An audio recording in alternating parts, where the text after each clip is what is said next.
Chapter 27. The Ancient Love.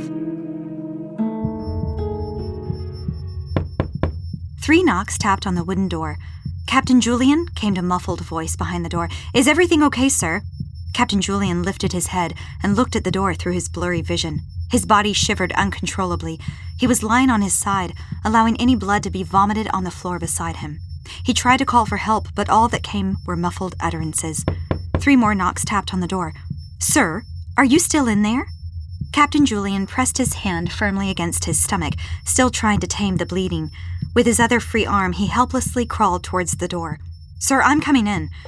A second later, the door opened. "Call for a medic!" shouted a voice. "Now!" Captain Julian looked up and saw 3 silhouette figures racing inside.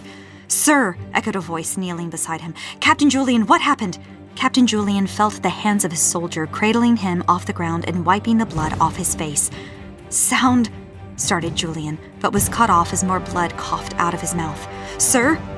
Captain Julian tensed his lips, using his anger to lift his last ounce of energy. Sound the alarm! Now!" "Was it the shepherds, sir?" Julian gnashed his teeth, forcing himself to speak against the pain. "They're not shepherds. Sound the alarm!" The captain grabbed the soldier's cloak and pulled him close. "They're here for her. They're here for Cohen."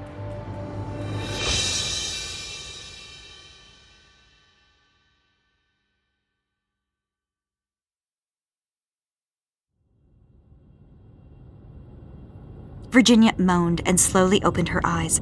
"Where am I?" "At the training center," said a voice next to her. She rolled over and saw Andrew sitting beside her, resting his chin in his palm. "So, he told you, didn't he?" Virginia gasped and hastily rose from where she was resting. "Did Daniel tell Charles that he told me? Please tell me he did not tell Charles what he told me." Andrew chuckled and shook his head again. "Relax. He only told me." Virginia let out a sigh of relief and rested back down. Andrew pointed a thumb over his shoulder. "But he is on his way to tell him now." Virginia's eyes shot open as she launched from her resting spot. "Where is he? I've got to stop him." Andrew caught her by the shoulders. I'm kidding, honey. Daniel is in the other room, waiting for us until you wake up." She slapped her uncle on the side of his arm. "Don't scare me like that." "Oh, come on. You should know me well enough by now." Virginia sat back down, took a deep breath through her nose, and slowly released it from her mouth. "Yeah, I should have." She looked around, taking notice of her surroundings for the first time. The room was small, furnished by only the bench she was resting on, and the chair on which her uncle sat. The room was made of stone walls.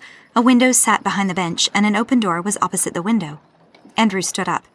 "If you have recovered your breath, I will go find Daniel and tell him you're awake. You gave him quite a scare. But you could not have picked a more perfect spot to faint, Virginia. Right out in front of the training center." Virginia reached out and snatched her uncle's wrists.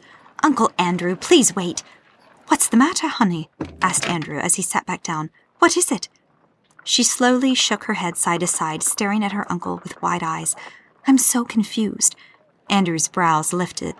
"Oh, yes, I can imagine." "I don't know what's going on anymore. I thought my questions would all be answered here, but now I have questions for my answers." Andrew smiled and nodded his head empathetically. "Go ahead and ask." "Matrimony?" Andrew paused before answering. "Pretty much." She closed her eyes and waved everything away with her hands. "Okay, Uncle Andrew, I need to tell you something, and please tell me you will not get angry when you hear this."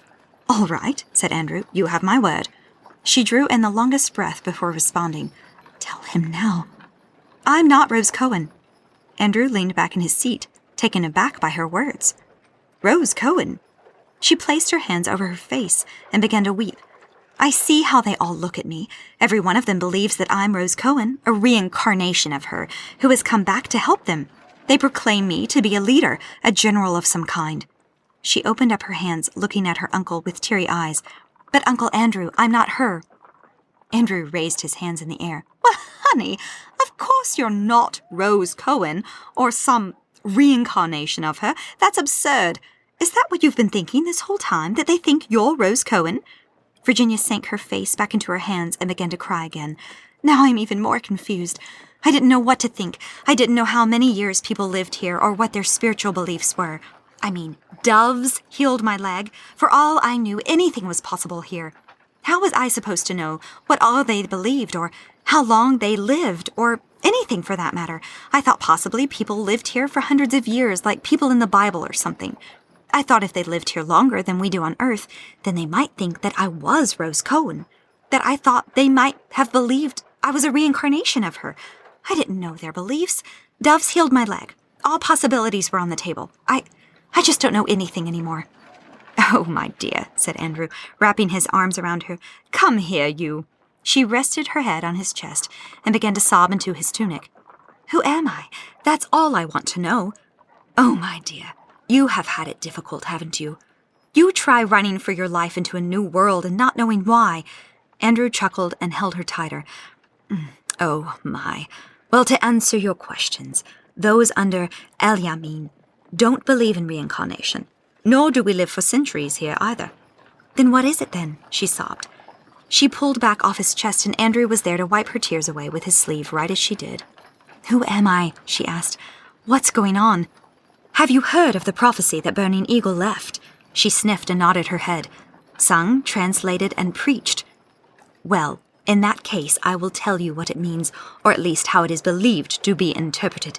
There is a portion of the passage that says, Through the blood of Burning Eagle and the blood of Cohen, I shall usher this, an example my desired unity.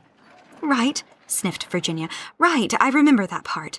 Well, honey, there have been many different beliefs behind the interpretation of this part of the prophecy, and it is believed that through the descendants of both Burning Eagle and Cohen, the long-awaited unity will arrive. There are other portions as well that allude to this, which are, Lost in a land long forgotten lies an ancient mystery and remains an unfinished era, a story untold by history. Aletheia tells a tale of two with untaken kiss waiting in dormant regret, but the tale has another season where the chosen ones will come and unveil its secret. What most believe these passages mean is that the love that Rose and Burning Eagle never got to delight in will find its way back again and return to their descendants. She stared up at the ceiling.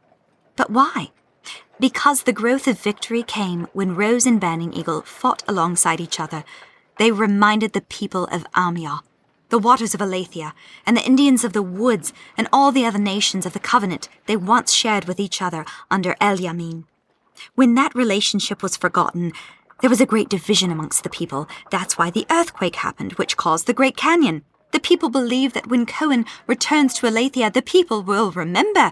They will remember why they were here and what they were purposed for. Unity among all the tribes under Oralmuti will be restored. The waters will return, and the final war of our time will finally take place against the darkness. She lowered her head. Uncle Andrew, I'm no warrior, no fighter, no soldier. I'm not Rose Cohen. How can these people look up to me? What is so special about me? You may not be Rose Cohen, honey. He reached down and picked up Aurora from the ground and held it out for her to take.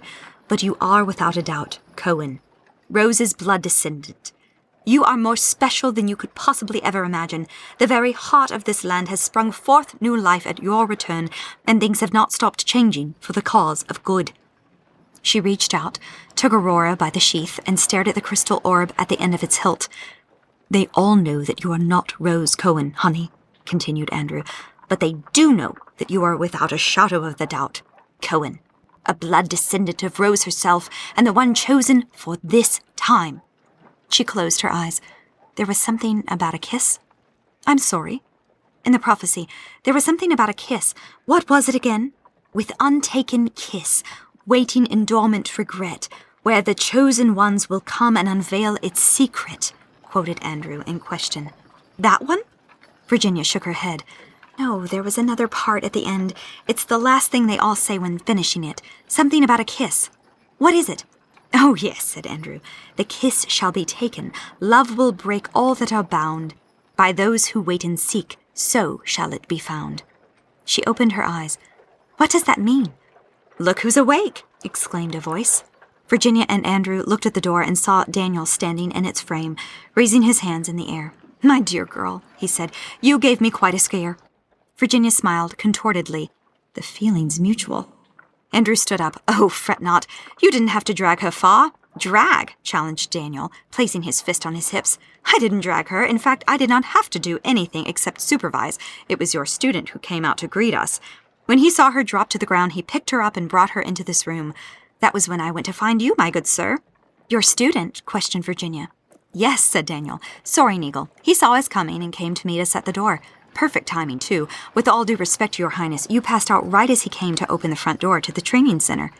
She rubbed her arms. He carried me? Could he have found out? Did he know all along? Speaking of Soaring Eagle, how is his class going? Asked Andrew. I asked him to substitute for my class while I remained here with Virginia. He might be tired by now. How is he? Tired, teased Daniel. That boy has more strength and energy than the whole lot out there. He would be standing on his feet until the dawn of tomorrow if you had him training the others that long. Well, I should get back out there and help him, said Andrew. Virginia, would you like to come and see the heart of the training center?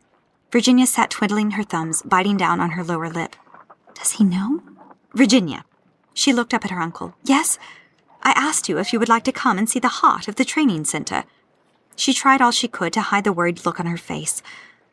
Will Charles be there? Andrew reached out his hand for her to take. You will be just fine. Come.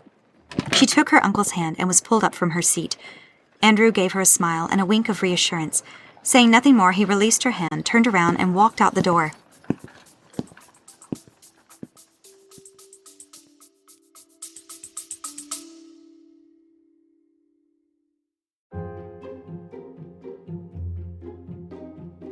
Hey everyone, we'll get right back to the episode in just a minute, but first, I wanted to talk to you about early access. You may have noticed those chapters with the locks beside them in your episode feed. Those episodes are the ones available for our early access members. While every episode is released on Thursdays with ads, early access members can enjoy the episodes on Sunday ad-free, ahead of everybody else, for only $5 a month. Not only this, but your $5 contribution to the show helps with supporting the channel and the podcast creation of book number 2. Click the link in the show notes below and join early access benefits while also supporting the channel. And now, back to the episode.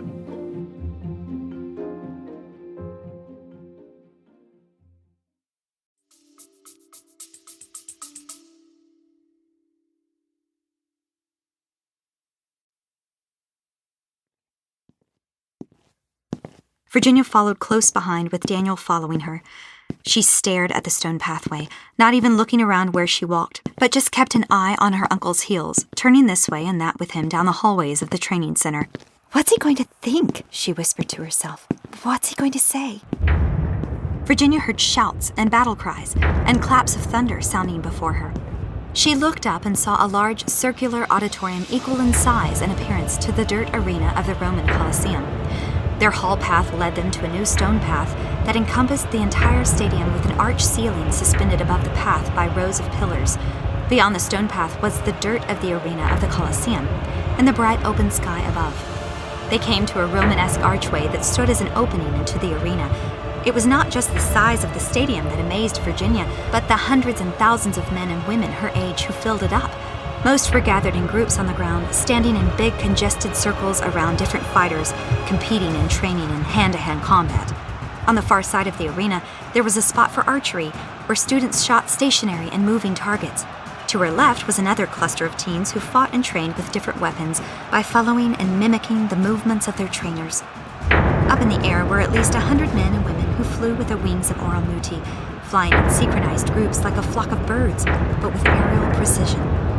Thunder erupted all around them in scattered locations as students, both on the ground and in the air, dueled against each other with their swords. So this is the training center? Asked Virginia. Well, technically, this whole building and campus are the training center, answered Andrew, but this arena is called the Heart. It is the very core of the training center, and where all our combat skills are taught and studied. She looked around at all the action before her, taking her time to soak it all in. The Heart. One of the circular groups across from where she stood began to bustle with cheering and excitement. She looked over and realized that not everyone was cheering. Some were yelling out, in another language, the same words over and over again. She did not understand what they were saying, but judging by their body language and facial expressions, it sounded like stop.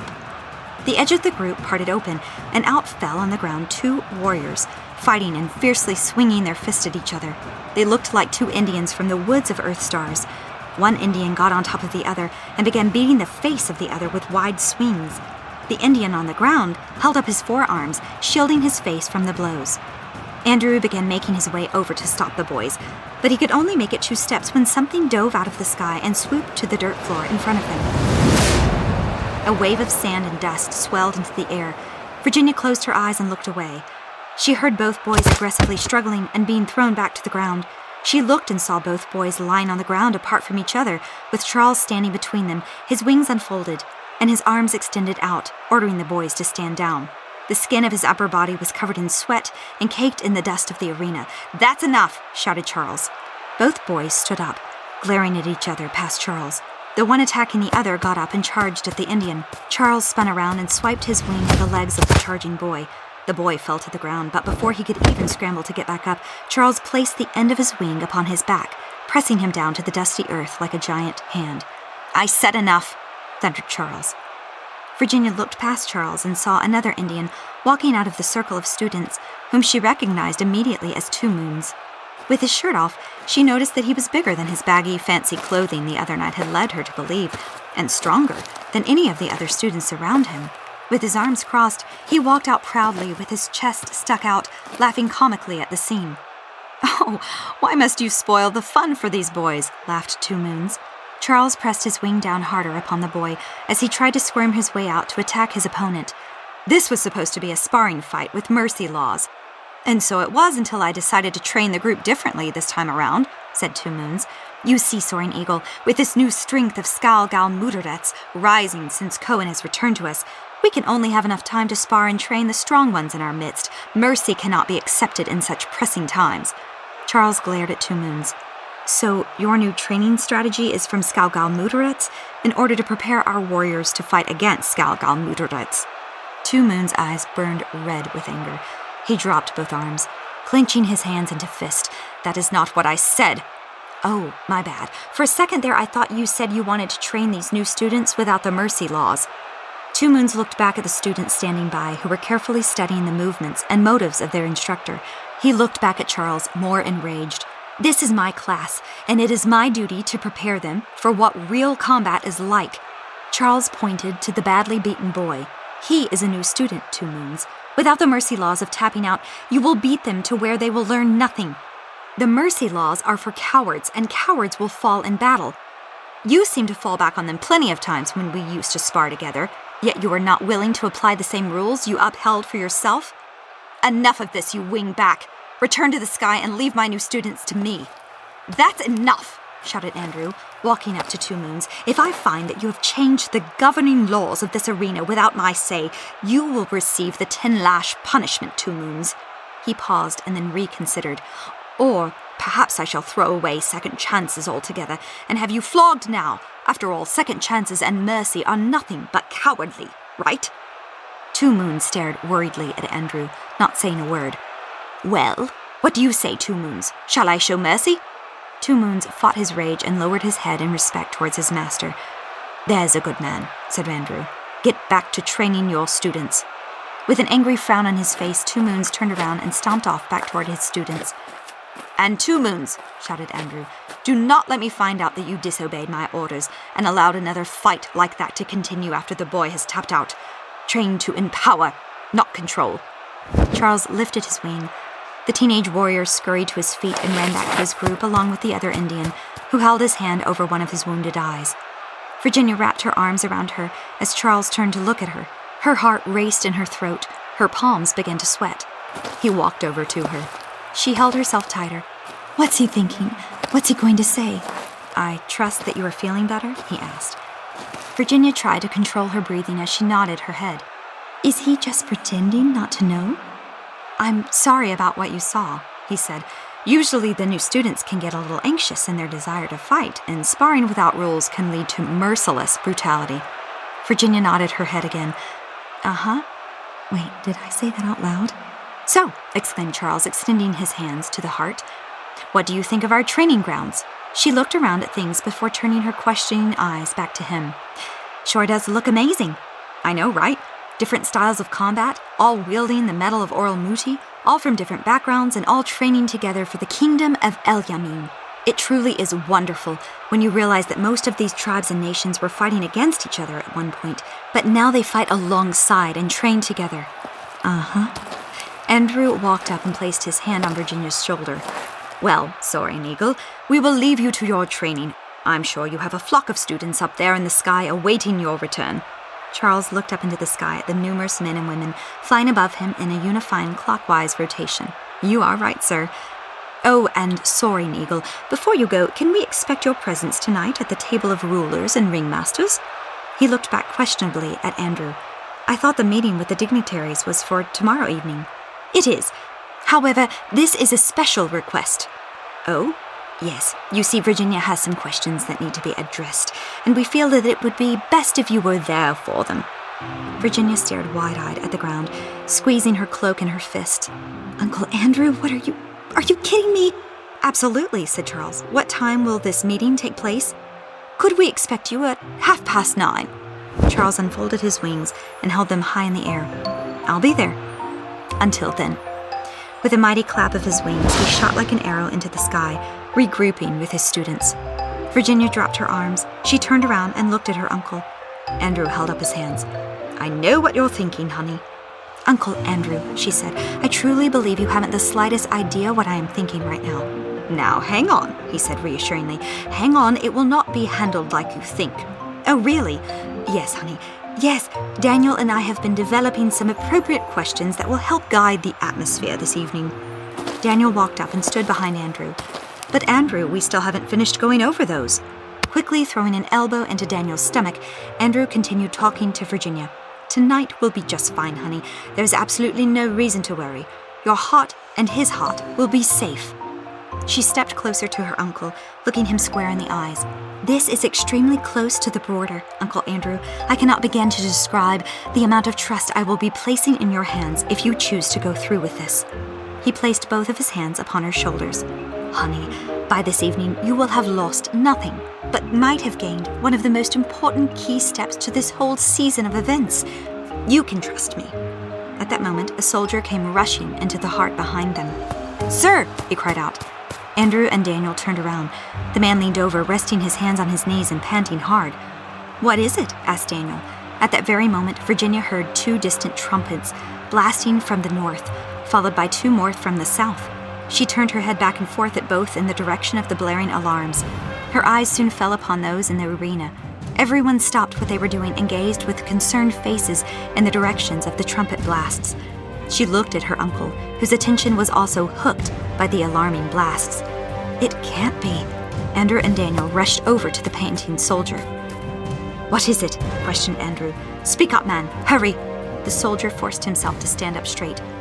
They're here. They're in the city.